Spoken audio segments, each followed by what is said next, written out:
എൻ്റെ മിത്രാദികൾ എന്ന് പറഞ്ഞൊരു പടത്തിന് ഷൂട്ട് ഇവിടെ ഒരു മാസത്തോളം ഉണ്ടായിരുന്നു. അങ്ങനെ ഞാൻ ട്രിവാൻഡ്രത്തായിരുന്നു ഒരു മാസത്തോളം. അപ്പം അതിൻ്റെ ബ്രേക്ക് സമയത്ത് രാവിലെ മട്ടൻ കഴിക്കാൻ പോവുക, മട്ടൻ കഴി കഴിക്കാൻ പോവുക, സംസമയം ചീപ്പട്ട, അതുകൊണ്ട് അങ്ങനെ കുറേ ഫുഡ്സൊക്കെ എനിക്ക് ഭയങ്കര ട്രിവാൻഡ്രത്തോളം എനിക്ക് അങ്ങനെയാണ് ട്രിവാൻഡ്രത്തോട് കൂടുതൽ കണക്ഷൻ ഉണ്ടായിട്ടുള്ളത്. അതായത് അതിന് മുമ്പ് അങ്ങനെയൊന്നും ഉണ്ടായിട്ടില്ല. കുറേ നല്ല ആൾക്കാരാണ്.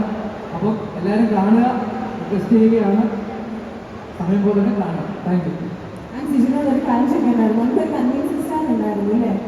അതിന് നിങ്ങൾ എല്ലാവരും വട്ടം കൊണ്ടിട്ട് പൂർത്തിയാക്കിയില്ല. സത്യത്തിൽ കൺവീൻസ് സ്റ്റാറിൽ വരേണ്ടതാണ്, ഷൂട്ടുള്ളതുകൊണ്ടാണ് വരാൻ പറ്റാതെ പോയത്. പൂക്കിയാണ്, ഞങ്ങളെക്കാട്ടിലൊക്കെ വലിയൊരു പൂക്കിയാണ്. സുരേഷേട്ടൻ ഉണ്ടായിരുന്നെങ്കിൽ ഞങ്ങൾക്ക് ഭയങ്കര പവറാണ്. ആ ഒരു പവർ സ്റ്റേജിൽ കുറവുണ്ട്. സുരേഷേട്ടനുണ്ടെങ്കിൽ ഞങ്ങളൊക്കെ കൂടി നിർത്തി വളർത്തും. ഭൂമിയിൽ ഇറങ്ങുന്നതൊക്കെ താമസമൊക്കെ പറഞ്ഞ് കൂടെ ഉണ്ടാവും. നിങ്ങൾക്ക് പലത്തിനും കാണാൻ പറ്റും. സുരേഷേട്ടൻ്റെ മാത്രമല്ല, രാജേഷ് മാധവൻ, സുരേഷേട്ടൻ, പിന്നെ പൗലോസ്